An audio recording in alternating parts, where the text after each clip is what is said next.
तो सर पहला क्वेश्चन है कि आपका इंटरेस्ट आर्ट में बचपन से ही था या उसके बाद डेवलप हुआ धीरे धीरे? एक्चुअली स्टार्टिंग से ही था, मेरे बहुत बचपन से मैं इसमें हूँ। और धीरे धीरे स्कूल लाइफ में भी काफ़ी सपोर्ट मिलते गया, क्योंकि फ्रेंड सर्कल जो थे या फिर जो आर्ट के कॉम्पिटिशन्स वगैरह होते रहते थे तो मैं सब में पार्ट लेते रहता था। तो अब मैं पार्ट लेता था तो कई बार उसमें जीतता भी था, तो उससे बचपन में ये चीज़ें बहुत मोटिवेट कर देती हैं।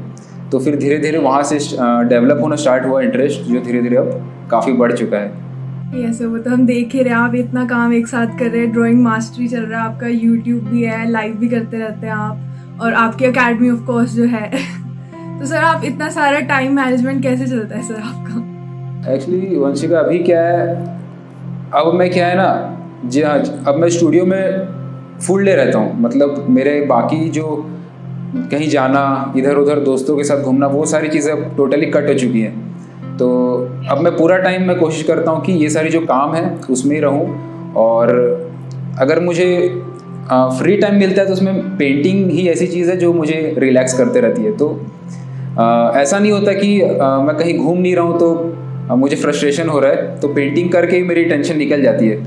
तो दिन भर मेरा सिर्फ मुझे काम में रहता हूँ तो मैनेज हो जाता है तब काम। ओके सर, वो तो बहुत अच्छी बात है सर। अगर आपकी एनर्जी बिल्कुल आपकी परफेक्ट जगह चैनलाइज हो रही है तो उससे बढ़िया बात ही नहीं हो सकती। एग्जैक्टली। Yes sir. सर आपने बीकॉम करी हुई है अकाउंटेंसी में, तो उसके बाद अचानक से आर्ट फील्ड में वो डिग्री छोड़ के जाना, तो उसका पेरेंट्स का बहुत कई बार अच्छा रिएक्शन जनरली नहीं होता, वो जनरली बहुत डिस्करेजिंग होता है कि क्यों छोड़ रहे हो, तो आपके पेरेंट्स का कैसा था? एक्चुअली क्या हुआ, 12th के बाद मैंने डिसाइड किया था एक्चुअली आर्ट में जाने का। एनिमेशन वगैरह का मैंने सोचा था, उस वक्त मुझे पता नहीं था उतना आर्ट के बारे में। लेकिन क्या हुआ, जैसे कि आपने बताया कि पेरेंट्स का रिएक्शन और लोगों को आसपास पता भी नहीं होता इस चीज़ के बारे में, तो सेफ्टी के तौर पे पेरेंट्स सोचते हैं कि बच्चों को थोड़ा सेफ किया जाए। तो इस हिसाब से उन्होंने बीकॉम का मुझे सजेशन दिया, सभी ने, क्योंकि आसपास कोई था भी नहीं बताने वाला। तो बीकॉम मैंने ले तो लिया था, बट बीकॉम बस नाम का था, वो चल रहा था बस। मुझे जाना नहीं पड़ता था कॉलेज, मैं घर पे। बट उस समय एक्चुअल देखा जाए तो मैंने उस समय अच्छे से प्रैक्टिस की आर्ट को। चल मेरा बीकॉम रहा था, बट मैं उस समय भी आर्ट को प्रैक्टिस कर रहा था। एंड उससे पहले भी मेरा ये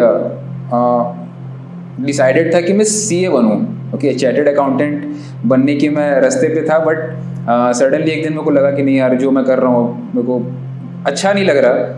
हालांकि सब सही चल रहा था, स्टडीज़ भी अच्छी चल रही थी, सब कुछ अच्छा चल रहा था, लेकिन एक स्टैंड लेना पड़ता है कभी कभी कि अगर आप यहाँ पे स्टैंड नहीं लेते हो तो प्रॉब्लम होती है। मतलब फिर यहाँ कभी इसको भी कर रहे हो थोड़ा सा, इसको भी कर रहे हो थोड़ा सा, तो मुझे ऐसा फील हुआ कि एवरेज नहीं बनना है किसी चीज़ में। या तो घुसना है तो इसमें पूरा घुसना है सीए में, या अगर आर्ट को ही करना है तो पूरे अच्छे से करना है। तब फिर मैंने डिसाइड किया कि सीए फिर मैंने उस समय छोड़ा था। और बीकॉम क्योंकि मैंने ऑलरेडी एडमिशन लिया हुआ था तो वो डिस्टेंस में चल रहा था मेरा, एंड प्रैक्टिस जारी थी आर्ट की। ओके सर, तो मतलब आपने बीकॉम के टाइम भी वही किया? हाँ, उसी समय मैंने स्टार्ट कर दिया। और पेरेंट्स, पापा ने सपोर्ट किया था। मतलब वो एक्चुअली क्या होता है ना, पेरेंट्स सपोर्ट इसलिए नहीं करते क्योंकि उनको पता नहीं होता इस बारे में। तो सभी के साथ यही केस है कि पेरेंट्स सपोर्ट बस इसलिए नहीं कर रहे थे क्योंकि उनको इस चीज़ की जानकारी नहीं होती है। तो जानकारी नहीं होने के कारण उन्होंने बीकॉम सिलेक्ट किया मेरे लिए।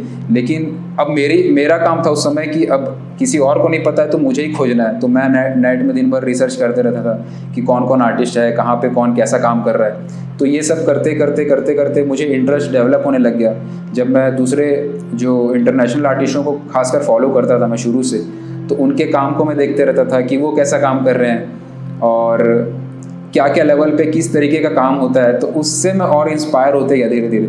फिर एक टाइम आया, फिर मैं पेरेंट्स को भी बोल सका कि नहीं मुझे यही करना है, and then everything sort out, and फिर मैं कंटिन्यू कर पाया इस चीज़ में।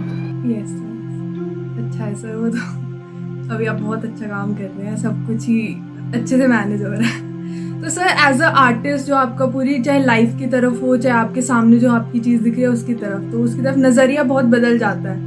तो एज अ कॉलेज स्टूडेंट भी आप आर्ट करते थे, तो उस टाइम में क्या नज़रिया था आपका लाइफ की तरफ, और अब चेंज हुआ है थोड़ा सा या? मैं अगर देखूं तो अभी जिस तरीके से मैं सोचता हूं और पहले जो सोचता उसमें बहुत ज़्यादा डिफरेंस आया, बहुत ज़्यादा। क्योंकि पहले क्या था, हम लोग क्या होता है ना, हमेशा हमारा ये गोल रहता है कि यार कॉलेज ख़त्म करें, ये काम ख़त्म करें, उसके बाद एक जॉब खोजें, फिर जो ऑर्डिनरी लाइफ होती है नॉर्मली। लेकिन जब मैं आर्ट में आने लगा तो नो डाउट मुझे बहुत चीज़ें जाननी पड़ी कि इस तरीके से पेंटिंग का वर्ल्ड ऐसा होता है, आपको इस तरीके से काम करना पड़ता है। और मैं बहुत मतलब ना, ये जो चीज़ें होती है ना कि एक आर्टिस्ट में एक पागलपन होता है, एक आर्टिस्ट में पैशन होना चाहिए, ये सब मैं सुनते रहता था। तो मुझे लगता था यार मेरे को भी अच्छा लगेगा जब कोई बोले कि तू आर्ट के लिए पागल है। मतलब ये वर्ड मेरे को चाहिए कि कोई बोले कि तू पागल है। मतलब मैं सुनता था, आर्टिस्टों को देखता था कि ये लोग थोड़े से पागल टाइप के रहते हैं, तो मुझे अच्छा लगता था वो चीज़। तो मैं चाहता था कि काश ऐसा पैशन मेरे अंदर हो, था नहीं पर मैं चाहता था हो।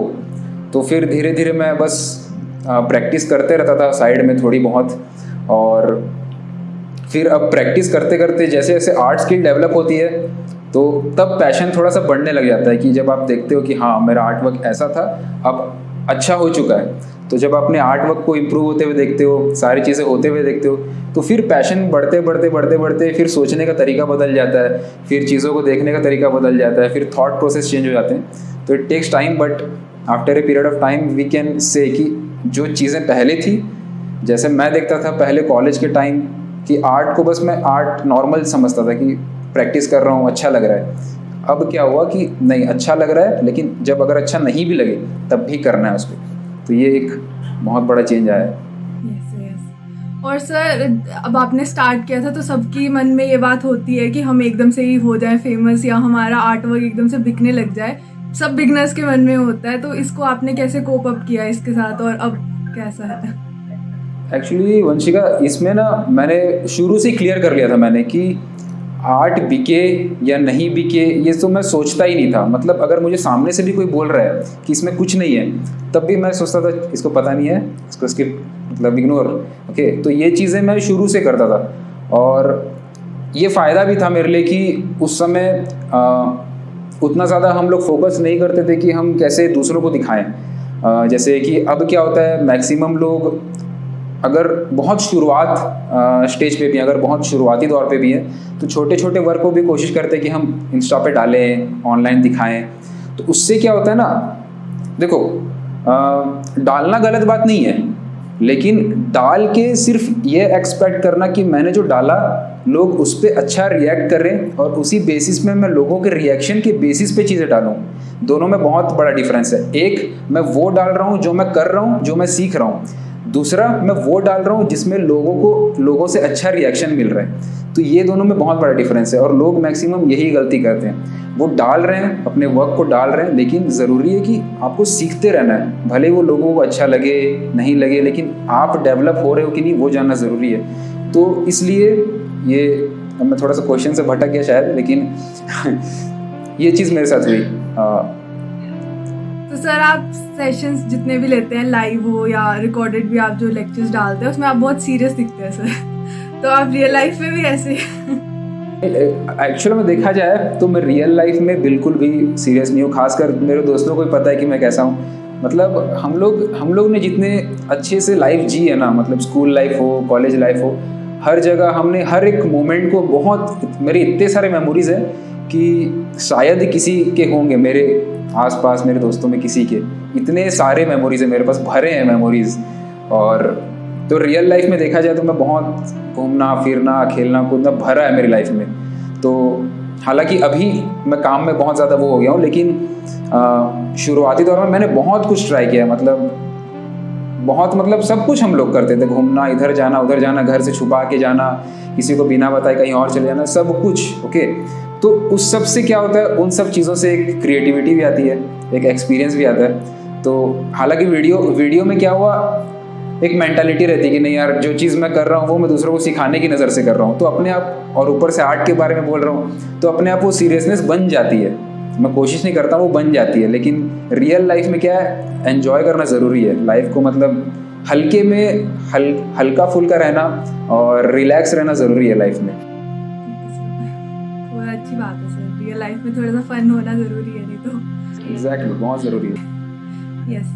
तो सर एज अ बिगिनर, हम जैसे पिछला क्वेश्चन भी उसी टाइप का ही गए भी कि हम बहुत अच्छे अच्छे स्केचेस बनाना चाहते हैं, किसी का सेलिब्रिटी का बना दिया ताकि हमारा आर्ट वर्क और तक पहुँचे, मतलब दूसरे के पर्सपेक्टिव से बनाने की कोशिश करते हैं और स्किल्स पे काम नहीं करते, और वो कहीं ना कहीं फिर वो बाद में शो करती है हमारे काम में। तो उस चीज़ को कैसे करें?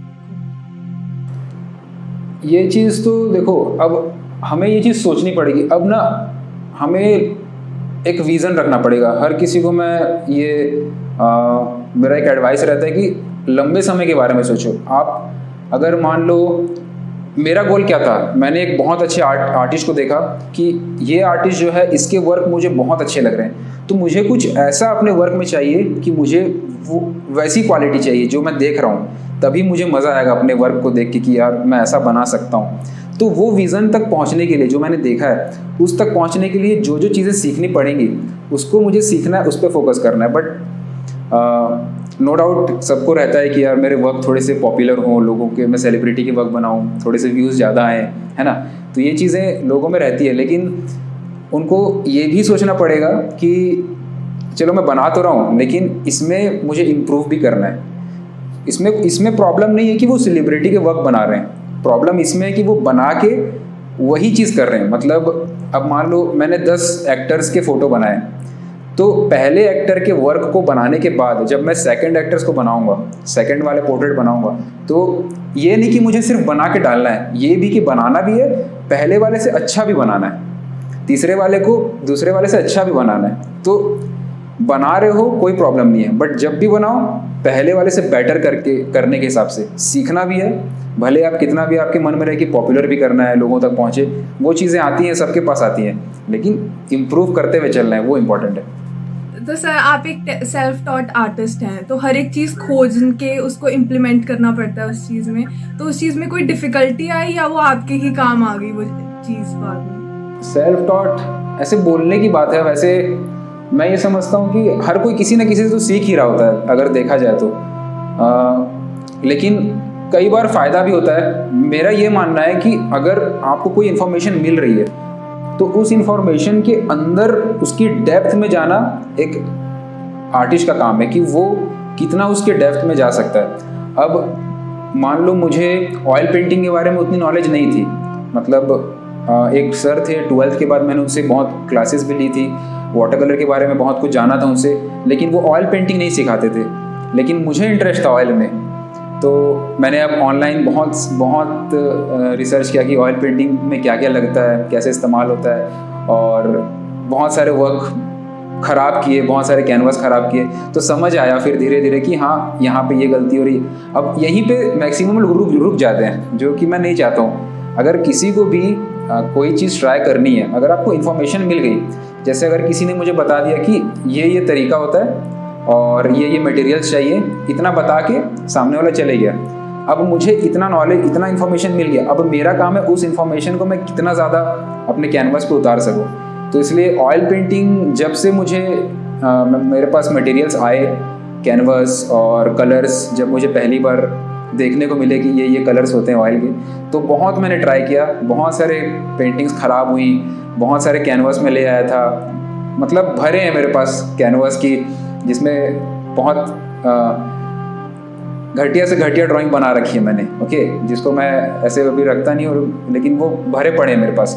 तो कहने का मतलब ये है कि ज़रूरी है कि बहुत सारी गलतियाँ करो, जो भी आप सीखना चाहते हो, थोड़ी सी अब तो इन्फॉर्मेशन ऑनलाइन भरी पड़ी है। मैं भी कोशिश करते रहता हूँ कि ऑयल में जो मैंने गलती की है मैं यूट्यूब पे डालता रहूँ, लेकिन अब उस इन्फॉर्मेशन को लेने के बाद हम उसको इम्प्लीमेंट करें, वो भी इम्पॉर्टेंट है। हमने सुन लिया कि ये होता है, अब ज़रूरी है कि उसको हम निकालते चले जाएं, भले कितनी भी गलती हो, गलती करनी ज़रूरी है बहुत ज़्यादा। और जब तक गलती नहीं करेंगे तो हम सीखेंगे कैसे कि आगे। एग्जैक्टली। यस। तो सर अब जैसे लॉकडाउन हो गया अनएक्सपेक्टेडली तो इसमें लैक ऑफ मोटिवेशन बहुत ज़्यादा हो रहा है आर्टिस्ट में, कुछ लोगों में जो बिगिनर्स हैं, तो उसको कैसे, आपके साथ भी हुआ, आपने उसको कैसे कोप अप किया? एक्चुअली मुझे तो उतना फ़र्क नहीं पड़ा, मैं फ्रैंकली बोलूँ तो लॉकडाउन का, बल्कि मैंने इसमें बहुत सारे मेरे लिए अच्छी चीज़ें हो गई।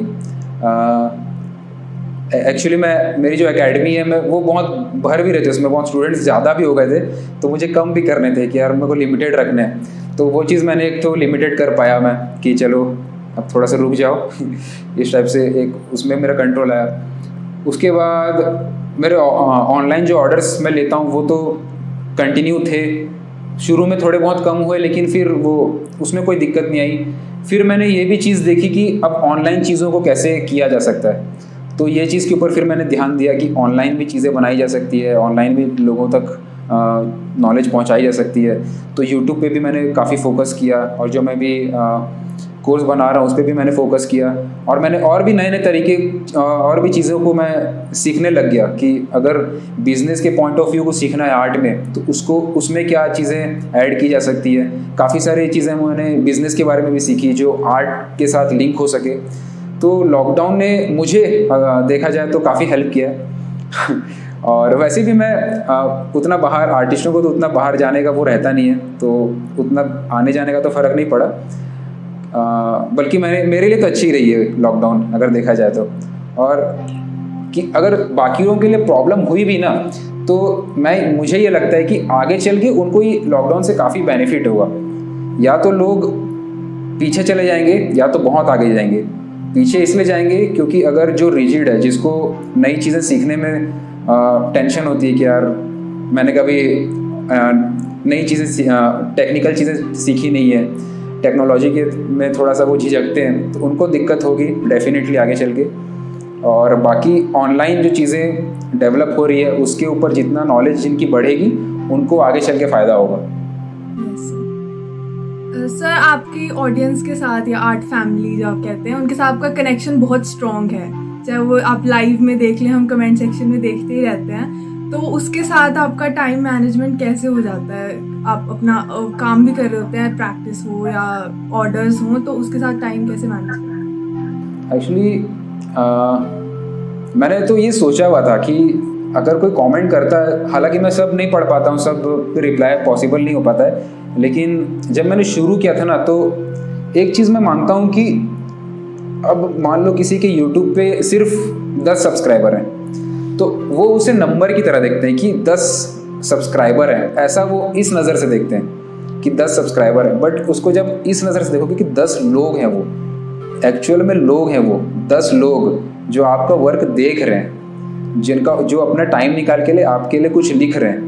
तो अगर आप उसको लोगों की तरह देखोगे, हम इसमें फंसे रहते हैं कि 10 लोग हैं, 20 होंगे, 30 होंगे, नंबर बढ़ेंगे बढ़ेंगे बढ़ेंगे बढ़ेंगे, तो उसमें हम फंसे रहते हैं। लेकिन जब हम ऐसे समझते हैं कि यार ये 20 लोग हैं रियल में, आपके जैसे खुद एक इंसान है जो आपका वर्क देख रहा है कहीं ना कहीं से, तो जब इस नज़र से देखते हो तो फिर फीलिंग के साथ रिप्लाई करने का भी मन करता है। सामने वाला कुछ पूछ रहा होता है तो लगता है कि नहीं यार, इसका अगर कोई जेन्युइन क्वेश्चन है तो उसको रिप्लाई दिया जाए।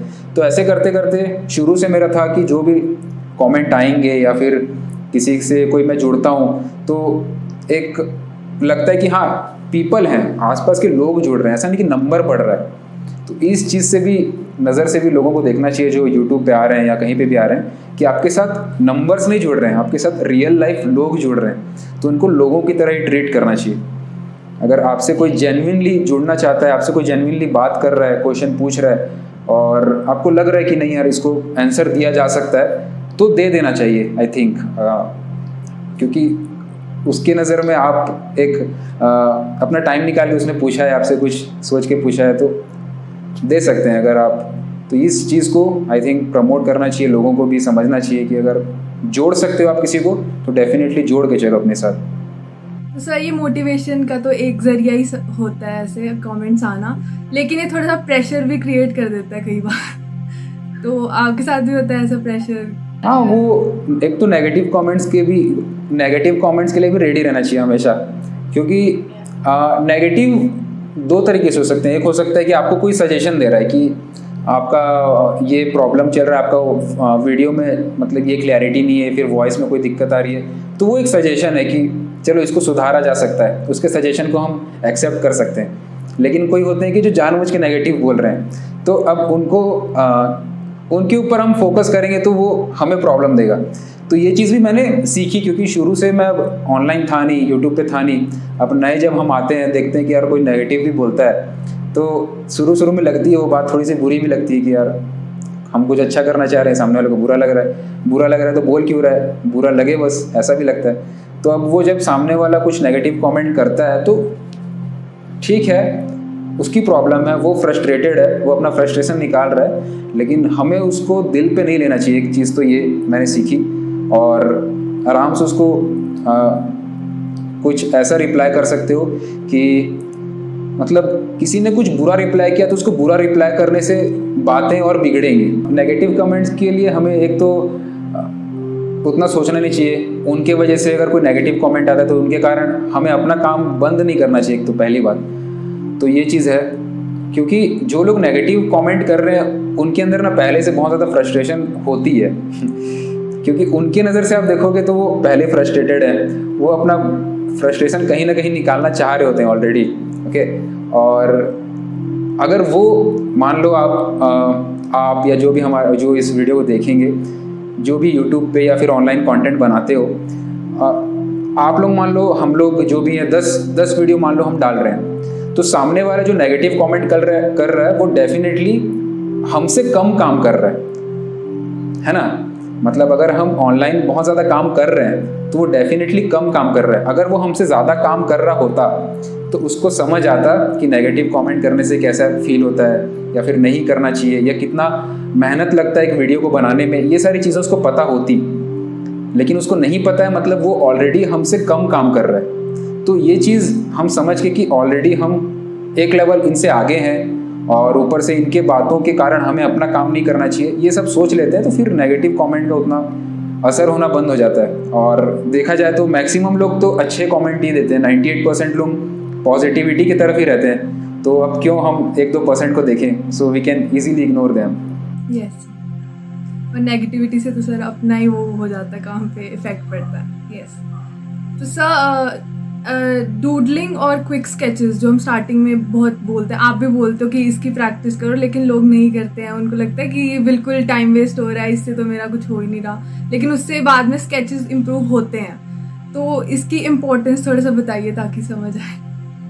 अगर डूडलिंग को देखा जाए ना तो वो मैंने उसको अपनी लाइफ में जितना किया है ना शायद ही किसी ने किया होगा। मतलब डूडलिंग से तो मेरा बहुत गहरा नाता है, क्योंकि वो मैं हमेशा से करता हूँ। मतलब मैं एग्ज़ाम दे रहा था अपने क्लास में, एग्ज़ाम ख़त्म होता है, 10 मिनट बचे होते हैं, मैं 10 मिनट में डूडल कर रहा होता था। स्कूल में, कॉलेज में, हर जगह डूडलिंग मेरे लाइफ का बहुत इंपॉर्टेंट पार्ट रहा है। कहीं पे दीवार में, कहीं पे बेडशीट में, हर जगह मैं कुछ ना कुछ बना रहा होता था। तो वो एक तरह से वो डूडल है।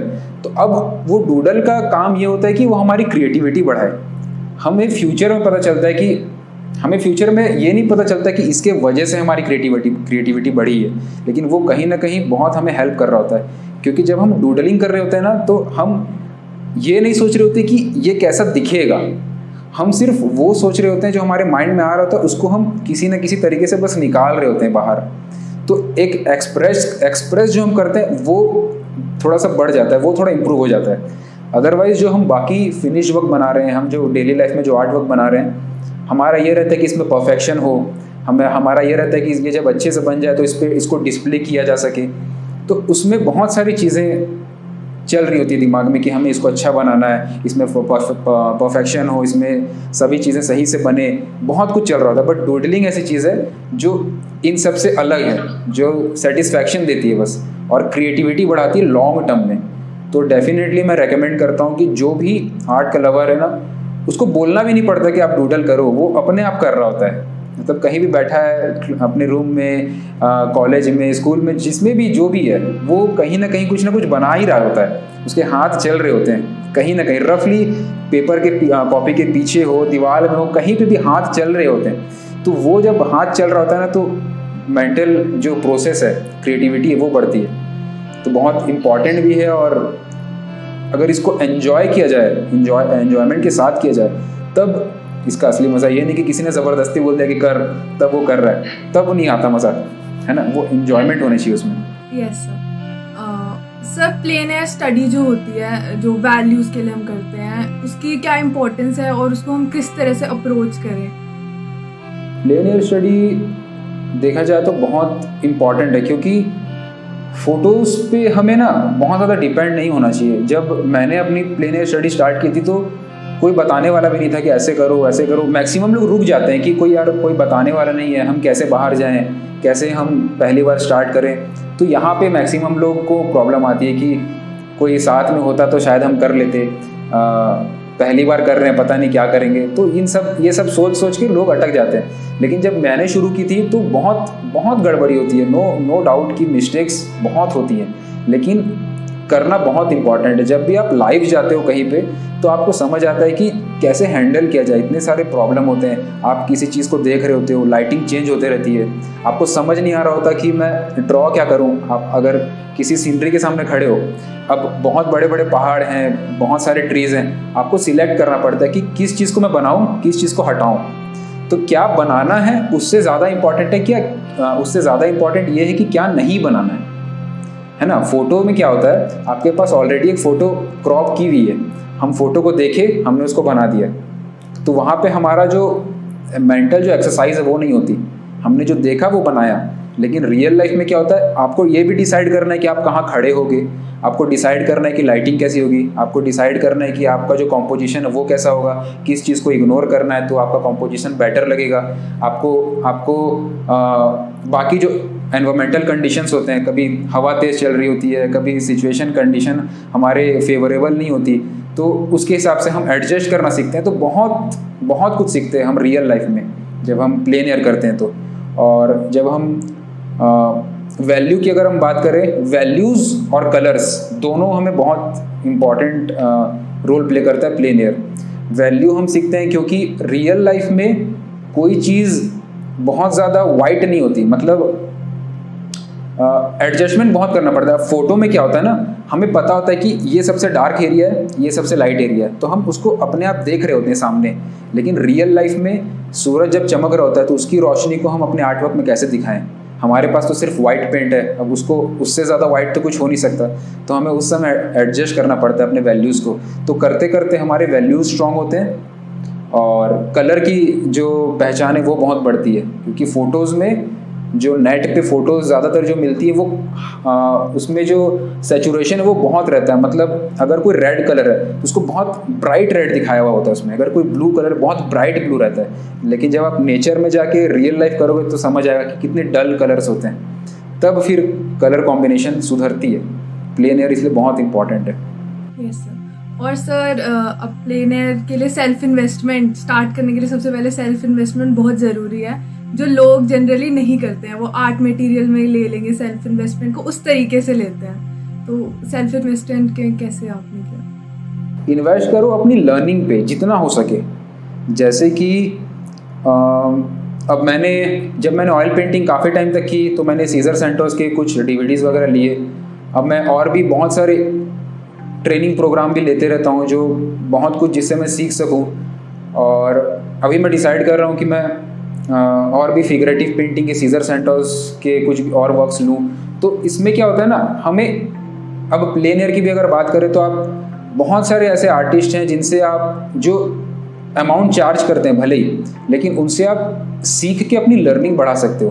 तो लोग एक तो यहाँ रुक जाते हैं कि अमाउंट वो इन्वेस्ट नहीं करना चाहते अपनी आर्ट एजुकेशन पे। वो लोग कहते तो हैं कि हाँ मैं पैशनेट हूँ आर्ट में, मैं आर्ट के लिए कुछ भी करूँगा, ऐसा बोलते हैं, बट वो जब करने का टाइम आता है तब एक्चुअल समझ आता है कि वो कितने ज़्यादा सीरियस हैं। क्योंकि अगर हमें आर्ट में आगे बढ़ना है तो एक चीज़ हमें समझनी पड़ेगी कि अगर हम पढ़ाई कर रहे हैं, स्कूल में कॉलेज में जा रहे हैं, उसके लिए हम अपनी इतनी फ़ीस दे रहे हैं, हम उसमें इतना टाइम इन्वेस्ट कर रहे हैं, मनी इन्वेस्ट कर रहे हैं, अपनी एनर्जी दे रहे हैं।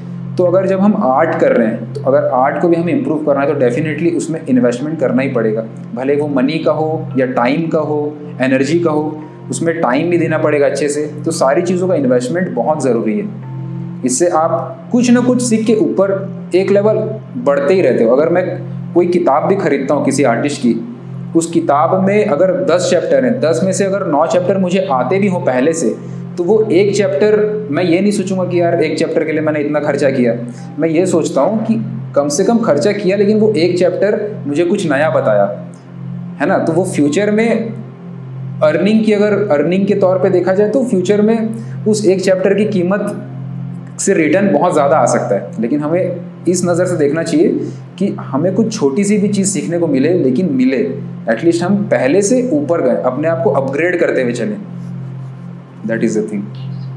सर, और जब हम मास्टर स्टडीज़ करते हैं तो उससे हमारी आर्ट में क्या इम्प्रूवमेंट आती है, मतलब मास्टर स्टडीज़ की क्या इम्पोर्टेंस है हमारी आर्ट की जर्नी में? मास्टर स्टडी एक्चुअल में देखा जाए तो बहुत कुछ उससे सीखा जा सकता है। देखो क्या होता है ना, हम जब भी एक पेंटिंग को बनाते हैं, भले वो लाइव बना रहे हो या फोटो से बना रहे हो, तो जो आर्टिस्ट होते हैं वो क्या करते हैं, फोटो को या लाइव एग्जैक्ट नहीं बना रहे होते, वो वैल्यू को जज करके किस चीज़ को कितना किस वैल्यू में रखना है, किसको कितना सिंप्लीफाई करना है, सब वो कर चुके होते हैं। तो अब जो एक मास्टर पेंटिंग होगी उसमें उन्होंने पहले से ही सारी चीज़ें कर रखी होती हैं, है ना। मतलब हर एक चीज़ को डिटेल नहीं किया हुआ है, जहाँ पे जितनी रिक्वायरमेंट है, जो एजेस हैं, जहाँ पे सॉफ्ट एज चाहिए, जहाँ पे हार्ड एज चाहिए, ऑलरेडी उन्होंने किया हुआ है। तो जब हम उसको कॉपी करते हैं तब हमें समझ आता है कि हाँ यहाँ पे ये किया गया है। तो हम जब उसको करके देखते हैं तो हमें सीखने को मिलता है कि यहाँ पे जब अब मान लो किसी के चेहरे में एक हिस्सा अंधेरे के साइड में, तो उसमें क्या होता है, बहुत सॉफ्ट एज दी गई होती है। तो हम देखेंगे तो हमें सीखने को नहीं मिलेगा, हमने देखा हमें अच्छा लगा, लेकिन जब हम उस मास्टर स्टडी को कॉपी करते हैं तो हमें भी वो सॉफ्ट एज को सॉफ्ट बनानी ही पड़ती है। तो बनाते समय हम वो चीज़ सीख जाते हैं। तो इसलिए मास्टर स्टडी बहुत ज़रूरी है, बहुत कुछ सीखने को मिलता है। वो टेक्निक्स सीख सकते हैं जो मास्टर ने ऑलरेडी करी हुई है अपने आर्ट वर्क में। तो एक तो वो सीखने को मिलता है, कलर उन्होंने जो लगाए हुए हैं वो कलर को हम मिक्स करने की कोशिश करते हैं तो हमारा कलर कॉम्बिनेशन सुधरता है। उन्होंने जो टेक्सचर दिया होता है वो टेक्सचर हम देने की कोशिश करते हैं तो हमारा एक समझ बढ़ता है कि ये टेक्सचर ऐसा दिया जाता है। तो इसलिए बहुत इंपॉर्टेंट है मास्टर स्टडी करना, बहुत कुछ उससे सीखने को मिलता है। और सर आप जो इंडियन अप्रोच और वेस्टर्न अप्रोच है एक आर्ट वर्क की, वो बहुत अलग है, चाहे वो पैलेट को हो या फिर उनकी जो इंडियन अप्रोच है वो बहुत इमेजिनेशन बेस्ड है, और जो वेस्टर्न है वो जो सामने देखते हैं वो ज़्यादा बनाते हैं। तो आप कौन सा प्रेफर करते हैं दोनों में से? मैं तो टोटली वेस्टर्न पे हूँ और वो मैं पता नहीं, मुझे वो शुरू से ही बहुत फैसिनेटिंग लगता है। मैं देखता हूँ कि सामने चीज़ों को बनाया जा रहा है, कलर सेम मिक्स की जा रहा है, वो मुझे बहुत अच्छा लगता है। तो मैं शुरू से ही मैं इसलिए जब से मैंने आर्ट की जर्नी शुरू की है, प्रोफेशनली थोड़ा सीरियस हुआ हूँ, तब से मैंने सिर्फ इंटरनेशनल आर्टिस्टों को ही देखा है बस। इसलिए मैं हमेशा जब भी बात करता हूँ कहीं ना कहीं उनकी बातें निकलती है कि उन्होंने ऐसा किया था, उन्होंने ऐसा किया था, क्योंकि मैं उनको ही देख के चला हूँ इतने सालों से। तो वेस्टर्न वर्क जो है, उनका तरीका जो है, उनको आर्ट को देखने का उनका जो नज़रिया है, वो मुझे हमेशा से ज़्यादा अच्छा लगता है। सर आपका फेवरेट मीडियम कौन सा है? Obviously oil. और सर ऑयल से एक बहुत बड़ा वो है कि वो बहुत डिफिकल्ट होती है ऑयल पेंटिंग, तो क्या लगता है आपको कि डिफिकल्ट है? मुझे ऐसा नहीं लगता कि वो डिफ़िकल्ट है, मुझे ऐसा लगता है कि वो डिफ़िकल्ट लगता है लोगों को क्योंकि उसमें चीज़ें कॉम्प्लिकेटेड है थोड़ी सी। जैसे हम वो चीज़ें आती हैं उसमें जो हम बचपन से हम नहीं सुन रहे होते, हमारे लिए थोड़ी सी नई होती है। अब कोई भी हम नया चीज़ ट्राई करते हैं तो हम लोग को डिफ़िकल्ट लगता ही है। लेकिन अगर मान लो किसी को वाटर कलर सीखना है तो वो क्या करेगा, तुरंत जाएगा किसी भी स्टोर से, उनको इजीली वाटर कलर मिल जाएंगे, पानी घर से ले लेगा, ब्रश नॉर्मल से मिल जाएंगे, तो वो प्रैक्टिस करना चालू कर सकता है उसी समय। लेकिन जब हम ऑयल की बात करते हैं तो हमें किसी न किसी से पूछना पड़ता है कि ऑयल कौन सा ऑयल लगता है, क्या ऑयल होता है। अब लिंसीड ऑयल पहली बार सुना तो लिंसीड ऑयल होता क्या है, ब्रश ऑयल के अलग आते हैं तो क्या ब्रश लें, इतने सारे ब्रांड्स आते हैं ट्यूब में तो कौन सा ब्रांड लें। तो ये सारी जो चीज़ें ना, इसके वजह से लोग कंफ्यूज बहुत होते हैं कि ये पता नहीं क्या लें, हमें कन्फ्यूज़न बहुत है, कौन सा ब्रांड लें, कौन सा ब्रश लें, कौन सा कलर लें, जो भी है। तो ये इन सब कन्फ्यूज़न के चक्कर में वो डिफ़िकल्ट लगने लग जाता है। लेकिन एक बार आप सब मटेरियल अब आपके पास आ गया, उसके बाद आपने शुरू कर दिया करना, फिर आप करते जाओगे तो एक टाइम के बाद आपको फिर वो डिफ़िकल्ट नहीं, सबसे ईजी लगेगा इनफैक्ट। क्योंकि बहुत सारी चीज़ें वो ऑयल में फ़ायदा है हमारे लिए, क्योंकि एक तो मिक्सिंग आराम से कर सकते हो, कोई टाइम की टेंशन नहीं है, सूखने का डर नहीं है। तो ये सारी चीज़ें ऑयल को देखा जाए तो आसान भी बनाती हैं। तो एक बार कोई अगर ऑयल करना चाहता है और वो सीखना चालू कर दे, प्रैक्टिस करना चालू कर दे, तो फिर वो धीरे धीरे उसमें उसकी वो ग्रिप बन जाती है, फिर उसको ईजी लगता है। सर आपका म्यूज़िक और डांस में भी बहुत इंटरेस्ट है, तो आर्ट में भी है, तो आर्ट में ऐसा क्या है जो आप म्यूज़िक और डांस को एज अ प्रोफेशन नहीं चूज़ किया आपने? एक्चुअली डांस तो मेरे को शुरू से पसंद था, कॉलेज के टाइम में भी और स्कूल के टाइम में भी मैंने काफ़ी बार हम लोग डांस के कंपटीशन में भी जाते रहे हैं, बहुत सारे उसमें भी जीते हैं अवार्ड्स वगैरह जो भी। तो मैंने जब भी डांस करता था तो मुझे बस अच्छा लगता था वो, कि मैंने किया, मुझे अच्छा लगा। अब मेरे अंदर वो नहीं थी कि मुझे इसको और अच्छा करना है, मुझे और इम्प्रूव करना है या इसमें और चीज़ें सीखनी है। मुझे ऐसा लगता था कि मुझे जितना आ रहा है, मैं जितना कर पा रहा हूँ, लोगों को अच्छा लग रहा है, मुझे सेटिस्फैक्शन मिल रही है।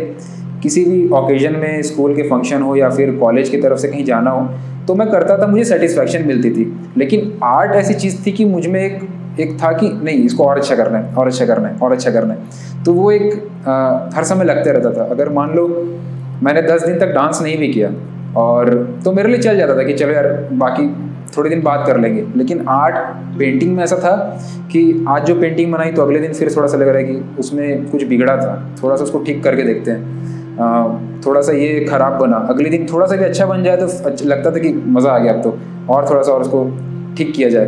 तो इसलिए पेंटिंग ज़्यादा मैं फिर करने लग गया धीरे धीरे।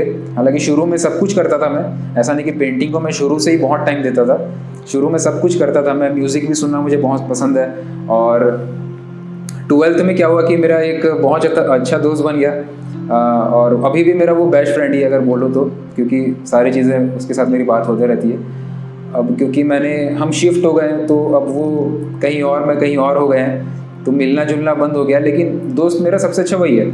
और वो म्यूज़िक में बहुत अच्छा था, मतलब वो गाता बहुत अच्छा था, उसका म्यूज़िक का टेस्ट बहुत अच्छा था।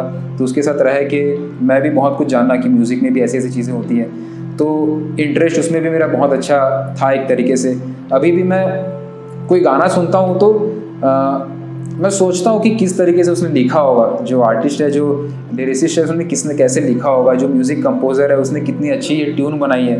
मतलब सुन के मुझे बहुत अच्छा लगता है। इसलिए म्यूज़िक भी एक, मैं अब लोगों को मैं देखता हूँ कि म्यूज़िक सुन के वो किसी और की यादों में चले जा रहे हैं, है ना, वो कहीं और ही मतलब भटक गए। पर जब मैं म्यूज़िक सुनता हूँ तो मेरा ऐसा रहता है कि लिखने वाले ने कितना बहुत सुंदर लिखा है, मतलब उसको मैं फील करने की कोशिश करता हूँ कि जब वो लिख रहा होगा तो क्या सोच रहा होगा, जब वो इसकी म्यूज़िक की कॉम्पोजिशन बना रहा होगा तो क्या सोच रहा होगा। तो इस तरीके से मैं म्यूज़िक में बहुत ज़्यादा मेरा एक कनेक्शन है म्यूज़िक के साथ। डांस का भी शुरू से कनेक्शन है, लेकिन आर्ट ऐसी चीज़ थी जो मुझे इम्प्रूव करनी है, तो इसलिए मैं आर्ट में आगे आ गया। अच्छी बात है सर। आजकल तो म्यूज़िक में वो बात भी नहीं रही जो पहले होती थी। वो भी है। Yes sir. तो सर अभी जो आप ड्राइंग मास्टरी पे अभी साथ के साथ ही आप शूटिंग कर रहे हैं उसकी भी, तो उसका कैसा चल रहा है आपका, उसके बारे में थोड़ा सा बताइए हमारी ऑडियंस को। अभी जो चैप्टर्स मैं बनाता हूँ उसमें क्या होता है, जब मुझे रियल टाइम डेमोज भी मैं उसमें डाल रहा हूँ, तो डेमोज जब शूट करने होते हैं तो अब वो एक दिन में शूट नहीं होता, 3-4 दिन में डेफिनेटली उसमें लग ही जाते हैं। तो 3-4 दिन तक मैं पहले रिकॉर्ड करता हूँ, और स्पेसिफिक टाइम दिया होता है मैंने कि सुबह इतने बजे से इतने बजे तक मुझे इसको देना ही देना है, क्योंकि मुझे इसको अच्छे से बनाना ही है। और भले ये थोड़ी सी लंबी बन जाए, लेकिन सारी चीज़ें इसमें डालनी ही है, तो इसलिए मैं उसको रिकॉर्ड करता हूँ। उसके बाद एक तो एडिटिंग बहुत टाइम टेकिंग है, मैक्सिमम प्रॉब्लम आती है एडिटिंग के टाइम। तो एडिटिंग, क्योंकि अब चैप्टर्स को मुझे अपने हिसाब से रखने, तो मैं किसी और को भी नहीं बोल सकता एडिट करने, तो एडिटिंग मेरा बहुत टाइम एक तो लेती है। तो अब इसको मैंने शुरू किया है, तो पता है कि हाँ 3-4 महीने इसमें पूरे मन लगा के काम सुबह शाम देना ही पड़ेगा। तो इसलिए मैं उसके लिए मैंने अलग से टाइम निकाल रखा है कि सुबह से शाम तक मुझे इसमें काम करते ही रहना है। तो इसलिए अब थोड़ा सा ज़्यादा मैं उसमें टाइम दे रहा हूँ। थोड़ा सा इससे फिर मैं टाइम निकाल के बीच बीच में फिर यूट्यूब के भी मैं रिकॉर्डिंग कर लेता हूँ। तो जैसे कि मैंने बताया कि मैं यहीं पे अपने स्टूडियो में और इसी की काम के आसपास ही रहता हूँ, तो फिर वो बन जाता है काम। और एडिटिंग की अगर बात करें तो जब आर्ट वर्क बना रहा होता हूँ तो वो वाला पार्ट थोड़ा सा रिकॉर्ड करना और एडिट करना वो टाइम टेकिंग ज़्यादा रहता है। बाकी जो ऑडियो वाला डायरेक्ट बोलने वाला पार्ट है वो तो उसमें ज़्यादा टाइम नहीं लगता, बट चल जाता है। सुबह 6-7 घंटे तो इसमें, उसके बाद अपना कुछ बनाना है उसमें, तो पूरा दिन मेरा इसी में जाता है, हो जाता है वो। फिर बहुत बिजी हैं आप। तो सर आपके फेवरेट आर्टिस्ट कौन है जिनको आप बहुत सीजर सैंटोस। सर उनकी कोई ऐसी बात जो आप हमेशा ही फॉलो करते हो? सीजर सैंटोस की ऐसे तो बहुत सारी बात मुझे अच्छी लगती है, लेकिन एक चीज़ मुझे बहुत ज़्यादा अच्छी लगती है कि वो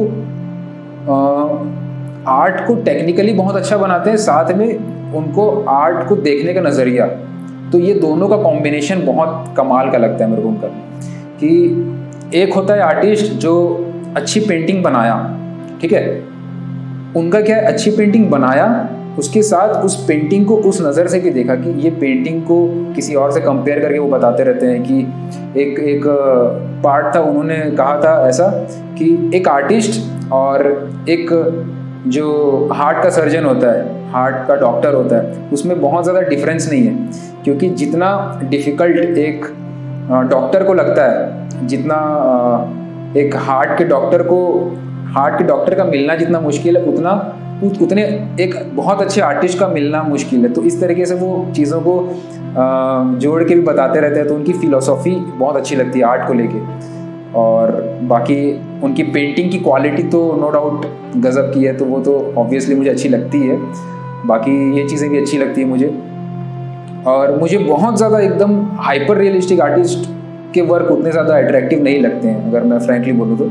लेकिन इनके में सीजर सैंटोस की क्या बात है कि वो एक एक डिटेल को नहीं देते हैं। मतलब उनके वर्क को देखने से लगेगा कि हाँ हाईली डिटेल्ड है, हाईली रियलिस्टिक है, लेकिन वो डिटेल नहीं करते हैं। उनका ये भी रहता है कि हमें इतनी ज़्यादा डिटेल नहीं देनी चाहिए कि एक पर्सन का फेस प्लास्टिक का लगने लग जाए। मतलब उसमें वो फील होनी चाहिए कि सामने पर्सन है, उसमें वो स्किन है, वो चमड़ी है, इसकी फील भी होनी चाहिए।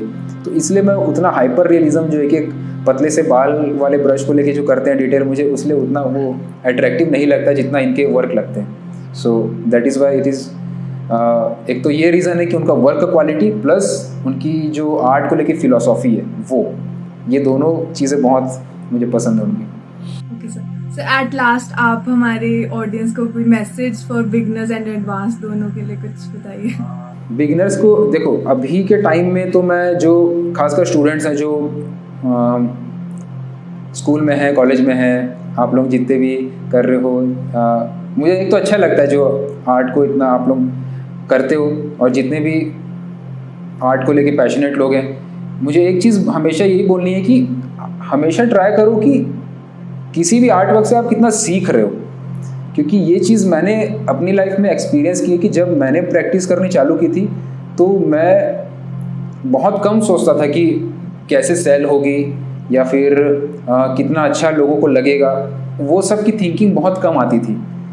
तो उस थिंकिंग के कम होने के कारण मेरा फोकस ये रहता था कि जो मैं बना रहा हूँ, मतलब एट द एंड जो मेरा वर्क है वो उसको देख के मैं प्राउड फील कर सकूँ, ये मेरी ख्वाहिश थी कि अब मेरे दिमाग में है कि मुझे इस लेवल पे पहुँचना है। मैंने एक पेंटिंग बनाई, वो बिल्कुल भी अच्छी नहीं लगी, तो मेरा ये गोल था कि अगले बार और अच्छा बनाऊँ, इससे और इम्प्रूव कैसे करूँ, ये इसको और कैसे बेटर बनाऊँ। तो बस ये वाली जो बात है ना, अगर ये किसी के में भी है तो वो डेफिनेटली बहुत इजीली चीज़ों को सीख सकता है। एक ये पॉइंट है कि सिर्फ सीखने के ऊपर फोकस करना है बहुत ज़्यादा, मतलब छोटी सी भी बात पता चली उसको कितना ज़्यादा उससे हम बात को खोज सकते हैं, एक ये बात। और दूसरी बात ऑब्जर्वेशन। एक तो बिगिनर्स जो अभी सीख रहे हैं उनके लिए ये चीज़ है, और जो एडवांस स्टूडेंट्स मैं अगर बात करूँ जिनको ड्राइंग की चीज़ें सारी आती हैं, जो एक लेवल पे काम कर रहे हैं ऑलरेडी, तो उनके लिए मेरी एक एडवाइस है कि आप लोगों को डेफिनेटली नई स्किल भी सीखने पड़ेंगे। ड्राइंग सीखी, पेंटिंग सीखी, आपने अपने क्राफ्ट के ऊपर काफ़ी काम किया। एडवांस के लिए जो बिगिनर्स हैं वो तो डेफिनेटली लर्निंग पे फोकस करते जाओ, जो ऑलरेडी एक लेवल पे काम कर रहे हैं उनको नई स्किल सीखनी पड़ेगी। क्योंकि मैंने बहुत आर्टिस्टों से मुलाकात की है जो जिनकी एज हो चुकी है। मतलब मैं जब मुंबई दिल्ली जाते रहता हूँ तो वहाँ जो आर्टिस्ट होते हैं उन्होंने BFA, MFA, PhD तक करके वहाँ पे वो रुक गए हैं और ये सोचते हैं कि आर्ट में कुछ बन नहीं रहा, कुछ हो नहीं रहा। लेकिन उनको मैं समझाना चाहता हूँ कि अपनी बाकी लर्निंग पे भी ध्यान दो। आर्ट के अलावा कैसे कम्युनिकेट किया जाए लोगों के साथ, कैसे अपनी ऑडियंस के साथ कनेक्शन बनाया जाए। कहीं पे भी जाते हो तो सिर्फ ये नहीं कि एग्जीबिशन गए तो देख के आ गए, वहाँ के लोगों से बातचीत की, उनसे कनेक्शन बनाया। अगले बार जाओगे तो वही लोग हेल्प करते हैं आगे बढ़ने में। कनेक्शन बनाना ज़रूरी है, कम्युनिकेशन बनाना, अपना स्किल बढ़ाना ज़रूरी है, कंटेंट ऑनलाइन प्रेजेंटेशन ज़रूरी है। जितना भी अच्छा आर्टवर्क हो, अगर आप ऑनलाइन चीज़ों को प्रेजेंट नहीं कर रहे हो अच्छे से तो बहुत प्रॉब्लम होगी अभी और आगे चल के और ज़्यादा, क्योंकि आगे चल के चीज़ें ऑनलाइन पूरी शिफ्ट हो जाएंगी। ये एक अपॉर्चुनिटी है, अगर अपॉर्चुनिटी की तरह आप लोगे तो आपको पता रहेगा कि हाँ ऑनलाइन मुझे आना है तो ये बहुत एक फ़ायदे की चीज़ है। तो ऑनलाइन प्रेजेंटेशन ज़रूरी है, कम्युनिकेशन ज़रूरी है, लोगों के साथ कनेक्शन ज़रूरी है। दूसरे स्किल्स जैसे कि वीडियो एडिटिंग, फ़ोटो एडिटिंग, ये सारे जो साइड के स्किल्स हैं जो आर्ट को बनाते समय हमें भी करने पड़ेंगे, तो वो भी सीखना ज़रूरी है। तो ये एक एडवाइस है जो मैं एडवांस के आर्ट लवर्स को देना चाहता हूँ। Thank you so much sir, आपने हमारे साथ अपना टाइम निकाला और बहुत ज़्यादा अच्छी इन्फॉर्मेशन हमें प्रोवाइड हुई है जो ऑफ कोर्स हमारी ऑडियंस को बहुत हेल्प करेगी अपना काम को इम्प्रूव करने में एंड अपनी लाइफ में भी उस चीज़ को इम्प्लीमेंट करने में। So thank you very much sir. Thank you so much, मुझे भी बहुत अच्छा लगा। Thank you so much.